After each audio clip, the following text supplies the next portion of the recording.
You don't need a massive studio space to film your YouTube videos. I'm gonna show you how I use this 10 foot by 10 foot space behind me as my main studio space. I have up to 2 to 3 main angles that I use, if not more, and they look pretty good. Let me show you how I do it. When I first moved in here a year ago, I knew this space was the one I wanted to use. I liked where the window was, the overall space seemed fine, other than it is only 10 foot by 10 foot. There's a closet right here that you can't see, maybe you didn't even know it was there. I don't ever show you it because there's not even a door on it, so it doesn't even look good. You can see everything in there.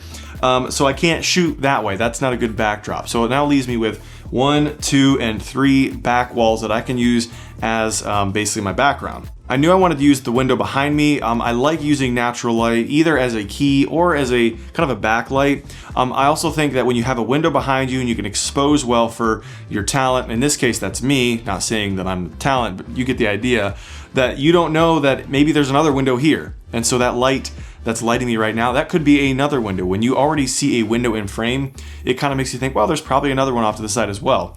So I always like trying to get a window behind me, or if I'm doing interviews, I like to do the same thing, and then light your subject well, and it just kind of all looks really nice. But I still needed to figure out exactly what the hero shot was gonna look like, because it's more than just having a window. It does come down to your lighting, your practical lighting, and your overall scene. This is where I'm gonna kind of do that main talking portion.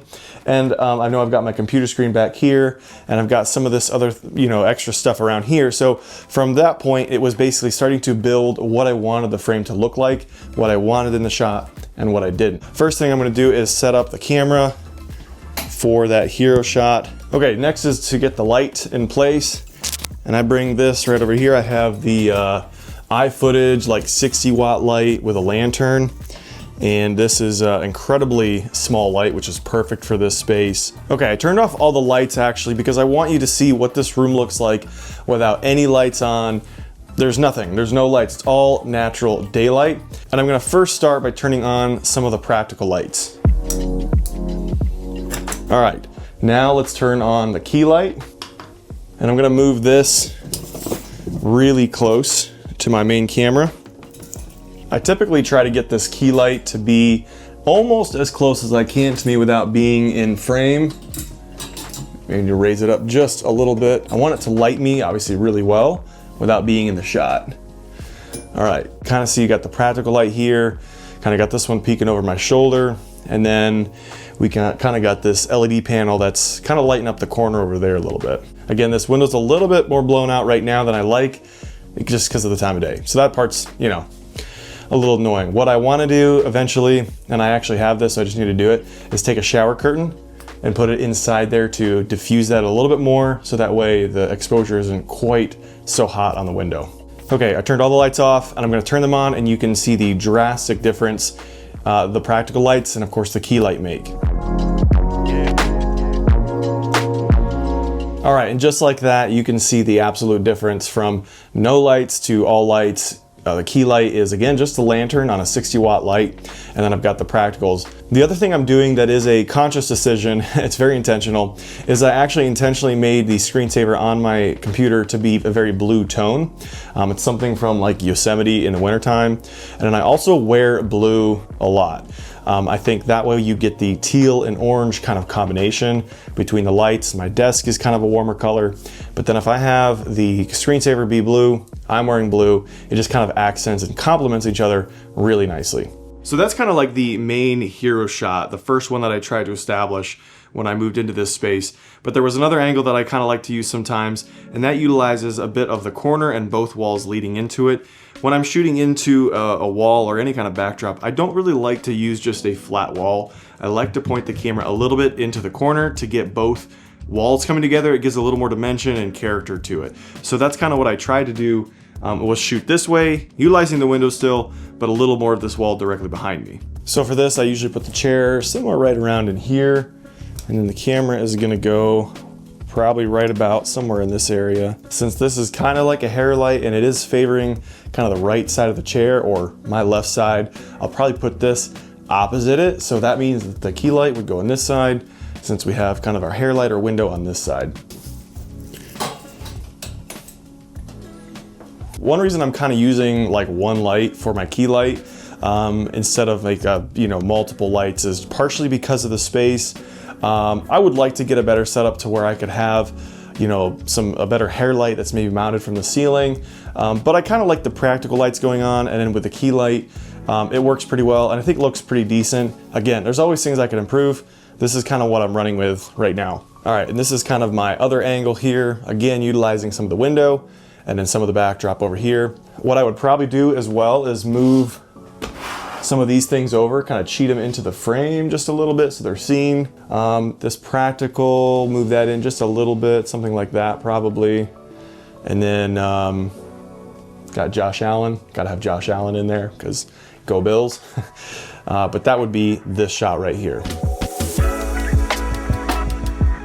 So the third shot that I kind of had to establish when I was in this space was if I'm going to do like a tutorial, something at my computer, what is that going to look like? We've already established kind of this hero shot. We've established shooting into the corner, but now we needed to get one set up over by my computer. This one was a little trickier because I don't really love this wall, if I'm being honest. And it's really hard because I can't really paint these walls because we're renting.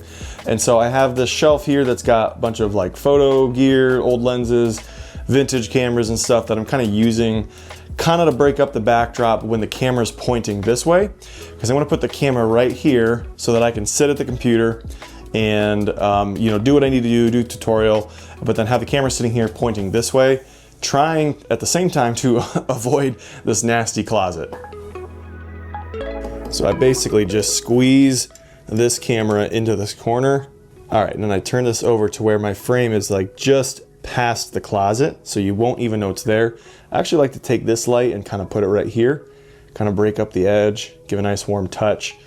And then I use this as kind of a fill light here for my face. And then something I like to do is I'll take, like this is my Lume Cube, tiny little LED panel, screw it onto this little stand. This is the Alonzi phone stand, but you can kind of attach anything to it, which is cool. I know that's not perfect, but it does kind of break up the white when I'm gonna sit here on the edge. The last practical light I'm gonna turn on is over here in the corner. Kind of just turn these to break up the white a little bit, make it look pretty nice. But I think honestly that looks pretty decent. We're trying to keep the closet out, so I'll move this back over.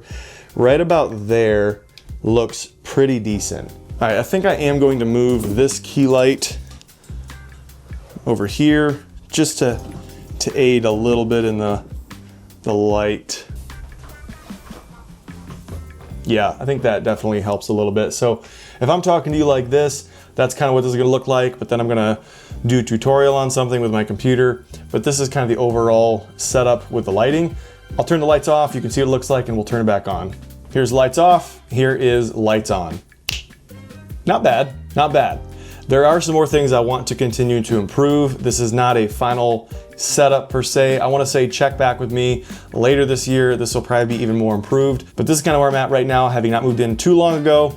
And I think overall this setup works pretty well. I will say if you're trying to find something to attach a light or something to your desk, these desk clamp mounts from Alonzi are amazing. They work really well. They're strong, they're sturdy. I've been very, very happy with them. So this is what I'm doing with my 10 foot by 10 foot space. It's very small, but it works. There are plenty of things I want to change, but we'll get there one step at a time. So be encouraged, you don't have to have a massive studio space to make it work. You can use your tiny little room, just use your lights, think creatively, work on your background, and you can make it work. I would appreciate it if you hit that subscribe button. If you guys found this helpful or interesting, let me know in the comments. Anything you think I should do different in my space or what you're doing in your own, I would love to hear it. Thanks for watching, guys. I really do appreciate your time, and I'll see you in the next one.